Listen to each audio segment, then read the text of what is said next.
Talking points this morning. It's a season of protest in Nigeria. From Abuja to Akwaibom, the train continues to move on. Now, it birthed in Lagos yesterday, and now it was supposed to hold in Akwaibom today, but that we understand has been shifted already. But we have two gentlemen to talk about these issues on the radio this morning. This is also owing to the issue we started with on the radio this morning, the supplementary budget, giving birth to the issue of the Governors Lodge and the necessity of a lodge at this point in time. We had a guest on the show yesterday. We have two back on the show this morning to talk about this issue. But gentlemen, we have to lay foundation for the discussion before we continue on the radio. In the meantime, I've been joined here by Finbarr, Media Aide to Governor Udom. It comes live on Talking Points. Many thanks for coming through, Mr. Finbarr. Yeah, very tops of the morning, Shopper. I'm very excited to be here. Absolutely thrilled. And, it's always a big ball when we come on the radio. All right, thanks, Anekeme. Also coming live is Barrister Barr Effiong, who is a legal practitioner based in Lagos. He joins us this morning also. Many thanks for coming through, Barrister Effiong, this morning. Thank you for having me. Good morning, Akwaibom people. Let's go straight to the point this morning, gentlemen. We have to be very cautious in our responses to issues, and do not jump on your colleague's time spent while trying to express himself on the matter as well. As we start on the show today, Mr. Barrister Barr Effiong is of the Akwaibom Conscience Group. Am I right about that? Akwaibom Conscience, yes. Akwaibom Conscience. I'm the convener of Akwaibom. Oh, you're the main convener of the Akwaibom Conscience. You had a protest slated for today in Akwaibom, I understand. Yes, we had a meeting with I was with the Commissioner of Police of Akwaibom State yesterday. We had a long meeting. We came to a decision that in the light of certain developments which we have seen, it was important to review the strategy for the protest. The principal reason being that only yesterday, a group called Akwaibom State Youth Caucus wrote a letter to the Commissioner of Police expressing their desire to also embark on what they termed a solidarity protest with the governor. That letter was communicated yesterday, as was communicated on the 7th of August. But notwithstanding that, we saw wisdom with the police that it is important to readjust it, so we had to concede to that. The protest has now been officially shifted to when? Monday, the 14th of August by 10 a.m. and will kick off at Fort Towns School by Abak Road. Before we go on, you had a protest at the liaison office of Akwaibom on Jose Adiogo in Lagos yesterday. In fact, we have a sound bite from that where we're going to play the sound bite, so you listen and we ask you questions on that now. Useless governor God, you don't need it. Invest, let the Governor Udom Emmanuel, to invest 9.1 billion in Lagos economy. That is greater than 40 African states already. They are saying no to that. Solidarity for the police has not told us that we cannot protest. Because as a matter of fact, the police has not stopped us. The policemen you see there, they are working for the thugs. They work for the state, hired by the state government to come and attack us. So we'll go ahead with the protest. We'll continue with our protest in this place. Barrister Barr, that is your voice on the radio this morning. A tragic incident. No, that is your voice. Yes, It's your voice. You also alleged, you said rather in the soundbite that those thugs that attacked you, according to you, I saw videos by the way, those thugs were sponsored by the state government. That's what you said. No, it's not allegation. It's an irresistible fact. It's a fact that cannot be controverted. The videos are online. You can go in, seize our banners, beat us up, assaulted everybody, seize cameras from pressmen. I sustained injuries. If you look at the left side of my eyes, you will see bruises. If you also look at my hand, if you can see from there, I can. You will also see that I sustained injuries. We were assaulted and attacked by elements who call themselves the Akada ambassadors, which even my brother Finbarr, who is here, knows. Works for the Akwaibom State Government. Okay, just hold on, Barrister Barr. So nobody can say it was not sponsored by the government. All right, hold on a second. Just hold on a second. I'm going to ask Mr. Finbarr to also respond. He works for the government of Akwaibom State as well, and ask him a direct question, which we want to get an answer. According, as alleged by Barrister Effiong this morning, were those talks sponsored by the state government? Yeah, let me lay very first. Barrister Media Aide has taken 4 or 5 minutes of the time, so Shokwe, it will be very important that you allocate these times accordingly, so that we'll have sufficient time to discuss on these issues. Let me welcome him back to Akwaibom State.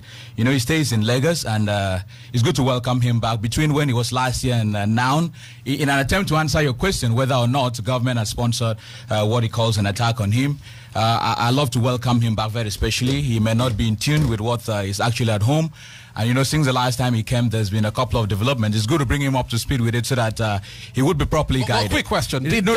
Hold on. Shokwe, you need to keep to this time frame. Because, I will. Yes, I have 4 minutes to go with. I've been monitoring time so that I answer your questions. He answers as you've given him the time. So please, do not take so much of the time. I welcome him back because between when he came last and now, there's been developments. There's been projects. There's been a whole lot of happenings in Akwaibom State. It's important to lay that because he doesn't know. And because he doesn't know, some of his actions are propelled by this ignorance and lack of knowledge. Before he came back here, the governor commissioned the Diabandansi Road linking Seretai to Ibesikwa, and he doesn't know. That's why he's protesting. He doesn't know that there's a new substation on 4-lane on Sikaro Avenue giving people, including this vicinity, light, for an average of 18 hours. It even goes up to 22 hours. Barr Effiong doesn't know about all of this. He doesn't know that if he sits just directly opposite us, if you can look through the window, there is a new Dakada house, a new secretariat complex. When the last time he was in town, that place was taken over by criminals, by gangsters, by women of easy virtue, and he doesn't know all of this. Did government sponsor any protest in Lagos? No. What happened, I'm made to understand in Lagos yesterday, is that the Akwaibom community, youths of Akwaibom community, Dakada ambassadors had a meeting, had a rally, which is a regular occurrence. That's the Akwaibom liaison office. And they use those venues regularly for programs like that. And of course, you know what it means for an entire community, for a whole lot of people coming into a particular premises to have meetings. And on coming there, they saw in Iberge, they saw one lady and 2 other persons making up, I think a total of 5 or 6 people. And you know, over 500 people moving into a premises against maybe 5, 6 people. You expect certainly that they will be outsmarted and made to leave the place. Perhaps they had mistaken, the megaphone I saw in that video in Iberge looked like the ones, these rat poison sellers use. And they may have mistook their purpose and intention of being there. And so they easily drove them away and went in there, had a successful meeting, and came out. You see, the truth of the matter is that that place is a public place, and it's Akwaibom property, and Akwaibom people went in there and had a successful meeting. Let me ask you a question. I am unaware. I'm unaware about the attack that may have taken place. That's unfortunate if that did an attack, because it's unfortunate. The governor does not in any way support violence, and he didn't. I must say it emphatically, the government did not sponsor anybody to attack anybody in Lagos at the Akwaibom liaison office. Quick question to you is, does Barrister Barr Effiong's group have a right to protest in front of the Akwaibom State liaison office? He sure has. Same as the other group that went there to hold their meeting, which is a regular occurrence. They go there often. Iniba doesn't go there. He only went there for the very first time and went there to protest. But these guys, they know the liaison office, they go there often, they keep meetings, and it's a regular thing. They came and saw strange faces, and unfortunately, whatever happened, there happened. Well, before I go back to Barrister Anibere, let's lay the foundation for the next question. Let me ask Mr. Finbarr this morning here. What's the cry? The people seem not to be happy with the idea. Which people? The reactions of some people not to be happy with the idea of a governor's lodge in Lagos. Why then is the governor hell-bent on the lodge? First and foremost, it takes us back to the budget issue. I listened to my brother Chija, who was, trying to make some analysis, very uncharitable. And respond. That's the governor talking here, so that pretty much clears this doubt of Barrister Anibere Effiong about it's not a public document. Okay, I think Inibere's microphone. Listen to me. Let him respond. You had 5 minutes to talk, Barrister Effiong. Mr. Anibere. Yeah, very excellent. I must thank you for trying to restore decorum. I think his microphone should be completely put off the way the same mine has been out for the past couple of minutes. He's raised a lot of allegations. First, I take it up from the protest. He said he was beaten. That's not true. The Akwaibom community in Lagos is a registered group. It's well known, and they use the venue, the Akwaibom liaison offices, for their meetings. And so it's not a new thing going in there and using it. And so it's not in contention. Nobody beat him up, and nobody did anything harmful to him. He was simply overpowered and chased away from that venue, because the venue was slated earlier to hold on that event. Chased away by who? I don't know what transpired there. He would be in a better position to tell me. But I'm telling you that venue was slated to be used by the Akwaibom community, and they went there and used it. It's a venue they're familiar with, and they went in and they used it. Inibere went there with about 6 people. Shokwe, under normal circumstances, maybe 1,000 people, maybe 500 people, up against 6 people. What do you expect? And you're barricading others from gaining entrance into. He was standing there in front of the gate. So what will you expect? Those ones sit down, clap for him. They didn't even know what he was doing. They didn't even understand him. What was he saying? And so that's about that. We're not going to argue about that. And then back to this issue. At no point, the commissioner has clearly said that the budget, the initial sum that was approved for the Lagos Lodge, for the Akwaibom Lodge in Lagos, is 500 million, and the subsequent one is 700 million. And that has been corroborated by the Speaker of the House of Assembly, by the Chairman of the Finance Committee of the House of Assembly, by Honorable Commissioner in charge of the Ministry of Information, and of course the Governor has also said so, bringing it to a total of 1.2 billion. That is the official position. That is the official position. There is no contradiction. Mr. There is Finbarr, no controversy. on this radio station, I got an information from the Ministry of Information saying the sum was 2 billion naira. From the commissioner, Some commissioner for information. Some journalists had quoted the commissioner out of context in their calculations. I did. That means you're accusing I did as well. What happened? Because the letter we got from the Ministry of Information was that it was 2 billion. What the commissioner said, and that has been corroborated, is 1.2 billion. But even before then, Inibere had gone ahead to say that 9.1 outrageous billion naira was, he created these figures. He's the father of falsehood. He is a progenitor and sole principal distributor of lies and falsehood on Facebook. You're a journalist, Aneke Murphy. He said it cost 9.1 billion. You're a journalist. Aren't you concerned about how information is distorted in Akwaibom State from 9 billion to 2 billion to 1.2 billion? The truth of the matter is that Inibere started this narrative to fix it into his skewed purpose and his intention. He knows the sponsors. He knows why he's doing the things he's doing. But most importantly, we're talking about development here. There are many items on that particular budget. Agriculture. We're talking about health. We're talking about sports. We're talking about development. We're talking about infrastructure. Inibere does not know. He doesn't appreciate. He doesn't comment. He doesn't know about the 19.5 kilometer Ekedibana road that has been dualized. He's not been on that road. He doesn't know the Ikore Book Road in Barren local government area. He doesn't know about the Udom Road in Ibionibum local government area. He's never been on the information drive on off IBB way that links Kaitinan to IBB. He doesn't know about this project. He doesn't know about the substation that is giving on light in Akwaibom. He doesn't know that the government has spent over 600 million for WAEC fees for the students who just wrote those exams. He doesn't know that there are about 1,401 public primary, secondary and technical schools, and that government is funding them, and that there are subventions, 100 naira, 300 naira for primary schools and secondary schools per child respectively. He doesn't know about the health interventions. There's several containers that came in last week and are being delivered at various hospitals, including my own Etienne General Hospital, that it now wears a new look. He doesn't know about the meter. I'm not up to 5 minutes here. Don't gesticulate. Because he doesn't know about the metering factory. I went there yesterday. I took beautiful pictures. You need to see the state of the arts place. Right. Akwaibom people will be employed there. Akwaibom people at the toothpick pencil factory are employed. Akwaibom people will be employed at the syringe factory. He doesn't know about this. He doesn't. All he says is to insult the governor. He wants to turn this state into a state of anarchy. That is not true. The governor is performing well. He's doing very well. The Lagos Lodge is just an escape route for him to foment trouble. It's 5 minutes. And the truth of the matter is that the governor is performing. It's 5 minutes. The school kids are acknowledging it. The Akwaibom School Sports Festival took place the other day. Over 7,000 kids came down here under floodlights at the Gospel Akwaibom Stadium. Barr Effiong came here the other day to this station and said that the Gospel Akwaibom Stadium is cursed and that Nigerian matches should not be played there. Is that a patriotic Akwaibom person 5 minutes is who over. knows the benefits? This guy is not patriotic. I need to put the mic off at this point in time. It's 5 minutes already. We're going on a short break this morning. When we come back, the two gentlemen will be here on the radio. I need to commend your civility and how you've handled issues so far. We hope to continue in the same trend as well after this break. Talking Points continues. The argument that, Inibere does not know what is happening in Akwaibom. But you don't. The government has been commissioning A, B, C, and D. The hallmark of good studentship does not necessarily translate to completing the examination scripts, the answer scripts when you are given in exams. You can fill 5,000 pages, you can write 20,000 pages, you still fail. So it's not about how much you talk. It's about addressing the issue. So the temptation by Finbarr to be digressing from question, to be bringing up trivialities, is not going to assist the debate. All right, well, the question... Let's go to the issue. All right, better. It is surprising to me that somebody will come out and pretend not to know that we were attacked yesterday. And it's a tragic coincidence that the same person that said was mentioning the Dakar ambassadors. And he's also claiming not to know that it's the same group that attacked us. What are we debating? First, the supplementary budget was presented, and I would like him to controvert this, to the House of Assembly on the 25th of July 2017. It was passed on the 27th of July 2017.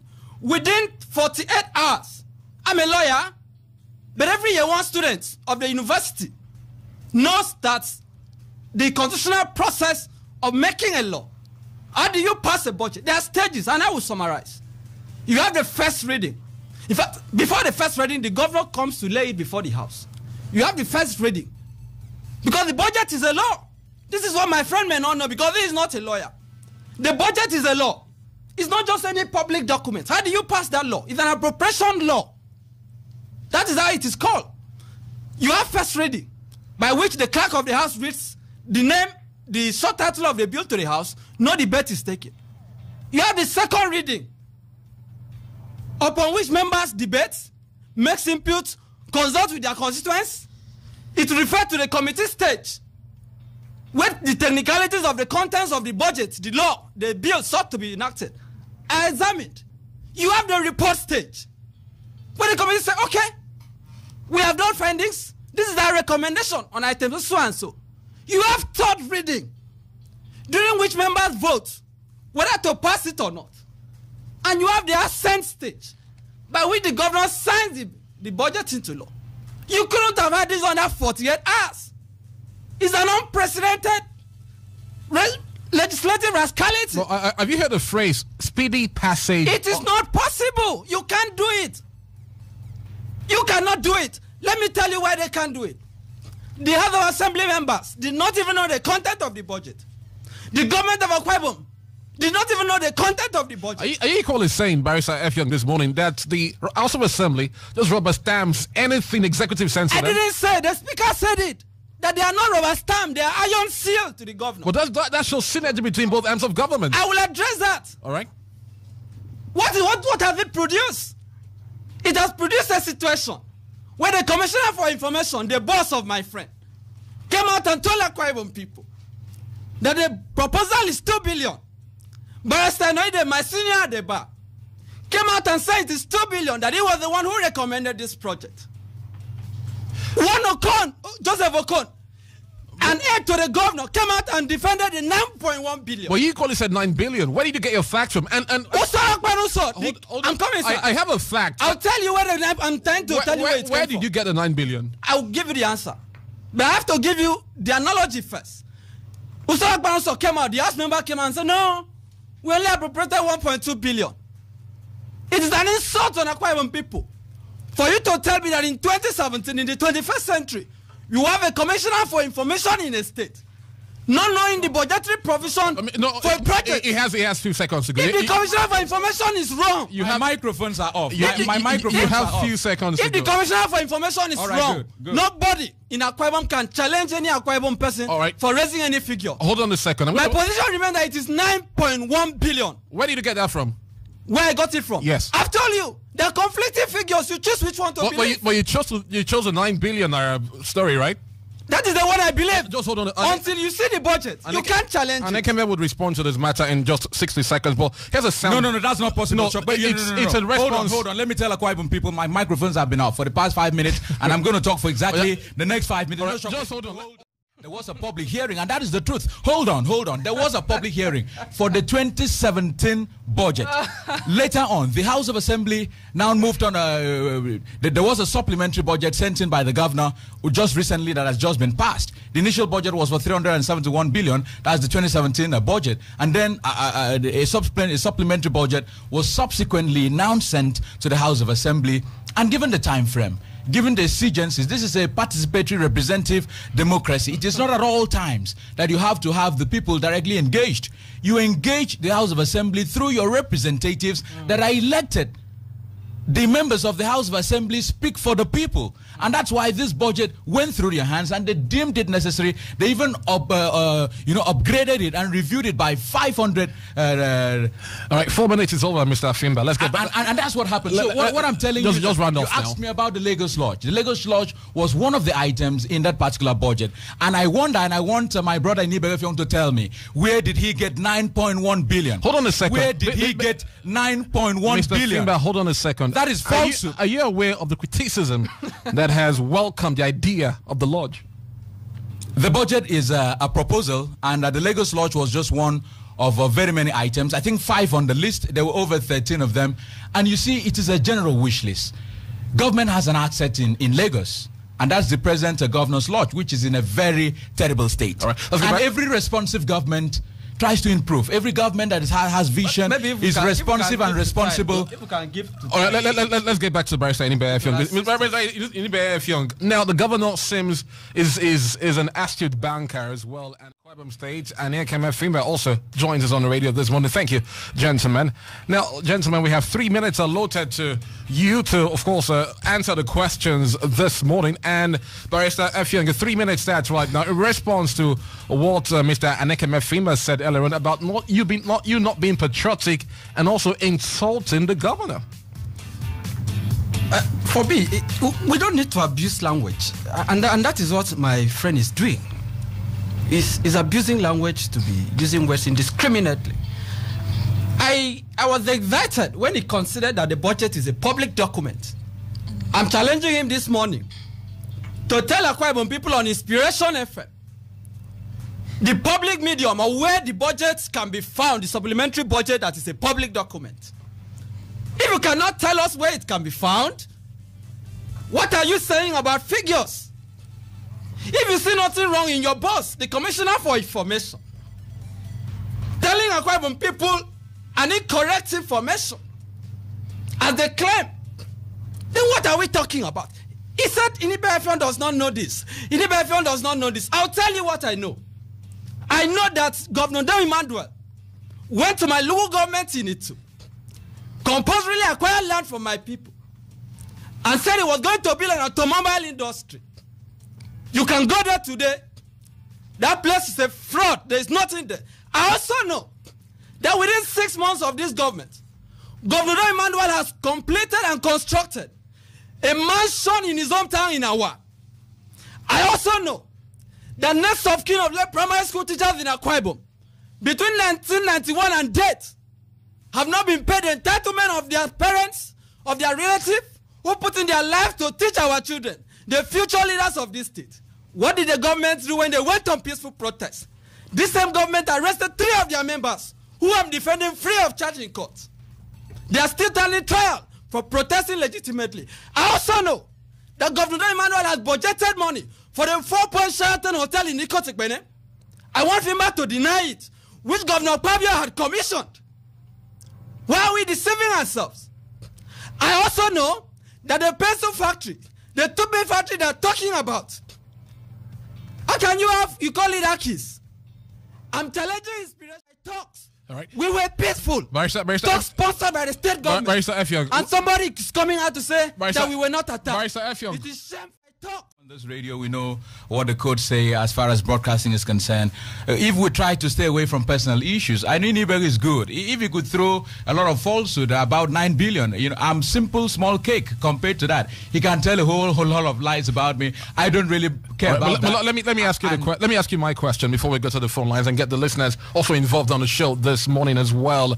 What are you going to do now to educate people and carry them along in your project so we don't have discussion of facts and this level of criticism anymore? The problem is not with education. I can very quickly answer that. Barr had assurances from Facebook that he was going to have a mammoth crowd in front of Lagos. The people are educated. They failed him. Only 6 people, including himself, about 5, in case I'm being charitable, were there. Akwaibom people are educated. Akwaibom people know the truth. Akwaibom people on this radio. The supplementary budget that has given rise to the controversial Governors Lodge in Lagos, and he's more concerned about the process of the passage of the supplementary budget. What do you think? You are not happy with the entire process. Let's get your perspective on the matter first of all. Yeah, thank you, Shukwe. I would like to begin from this point of departure. The budget is the most important document of government after the Constitution. That being the case, it is emblematic, symptomatic of the whole idea of democracy. That is to say, after all the political noise has been dispensed with, the next thing is, how do you translate that noise to action, to social deliverables, to governance goods, services on the tables and at the doorsteps of citizens? And that is where we have our concern, because the process that led to the 2017 supplementary budget was fundamentally flawed. The budget is the people's document. So we believe that the budget should be in the public domain. The proposals should be debated. They should be, set by virtue of the priorities of the people. But this did not happen with the 2017 supplementary budget. Unfortunately, this is happening at a time when we are celebrating Akwaibom State for being a model in, budget transparency and accountability. So it's rather like, a rollback. Well, when you said transparency, are you saying here that the process to passing the supplementary budget into law was not transparent enough? No, it wasn't. What would they prefer to happen? Yeah, this is what usually happens, right? The budget proposals come out from the executive side, and people, the constituents, citizens generally are mobilized by the executive arm of government to debate these proposals and to make their priorities known to government. And then those priorities are also married with the government's own priorities, because every politician comes to the table with their own intentions as per governance. All right. Yeah. So the citizens' priorities are married. There are trade-offs between the citizens' priorities and the political priorities of public officers. And then these are now sent to the House of Assembly. Fortunately, in Akwaibom, we've had this tradition since 2011 that budgets are debated openly. Remember in 2012 when the current Speaker of the House of Assembly was the chair of the Finance and Appropriation Committee in the House, he started that tradition, and it has been consistent. Unfortunately, this year, there was a departure with the supplementary budget. The haste and the secrecy, the opacity that characterized the entire passage of the supplementary bill is actually a slap in the face of everything that democracy stands for. But it seems that people are not really angry with that. Your group is the one putting this forward now and trying to make an issue out of this. Sorry, I didn't get that. I think your group is trying to make an issue out of an already done deal. And why is that? Yeah, because it could happen again tomorrow. Yeah, we want the public, and we are very excited that citizens are really, outraged about what has happened. For the first time, we are seeing citizens responding to all the trainings, all the sensitization work that we have done in the state, helping citizens to know that the budget is their document. They need to own the budget. And that is what has happened with the supplementary budget. When you said it was done in secrecy, are you equally insinuating that perhaps the government of the day is trying to hide something? Well, I'm not saying that. I'm just saying that the government of the day departed from the standard. And that is a problem. And that is a problem, yes. Because, you see, Nigeria right now is joining the League of Nations out there who are doing open government. President Muhammadu Buhari signed on to the OGP, the Open Government Partnership, last year. And 8 states in Nigeria have expressed their intentions to join the OGP, the subnational track of the OGP. And what's this about? It's about putting your governance processes out there in the public domain, using technology, using citizens' participation, transparency, and accountability tools to ensure that whatever you do in government is not secret. And there's this saying that sunlight is the best disinfectant. Humans are by nature imperfect. But the budget is not already a public document now. Are you more concerned about the process then? No, you see, we've had, there are sneak previews everywhere. We've had the governor talk about it. We've had the Speaker of the House of Assembly talk about it. We've also had, other people in government, mention and try to justify certain elements, certain contents in that budget. But we are asking, where is the full budget? Why is this full budget document not in the public domain? That for us is a fundamental problem. It is a problem of openness, and it's a problem of accountability. Because to begin with, why do you even begin to talk about a supplementary budget where we do not even have a statement, for instance, to say this is how the original budget performed? At the outset of the fiscal year, Policy Alert, as an organization which I work with, came out to commend the government on certain, elements of the 2017 budget proposals. We did that openly. And when the 2017 budget came online, just the same way the 2016 budget came online for a short time and was taken off the website, we came out to say, hey, this is a beautiful thing the government has done. Akwaibom State Government was the 4th state in Nigeria to put their budget online. That was, progress in terms of transparency. But in terms of accountability, there are things we are waiting to see. For instance, we don't have quarterly budget implementation reports. And these are the documents that you need to determine whether you need a supplementary budget in the first place. Mr. Akpan TJ, I wish we had more time today to talk about this supplementary and budget issue, transparency in governance as well. I wish we had more time to make that happen. But we have to let you go now this morning because we have to jump to some other things on the radio. Thank you very much. Next week, we hope to have you back on the radio to talk about this issue and enlighten the public much more on the matter of transparency in governance. Thanks for coming through. Thank you very much, sir. Thank you very much. Talking Point returns right after this break. Don't go anywhere. What inspires Paul Adefarsi? I'll tell you exactly.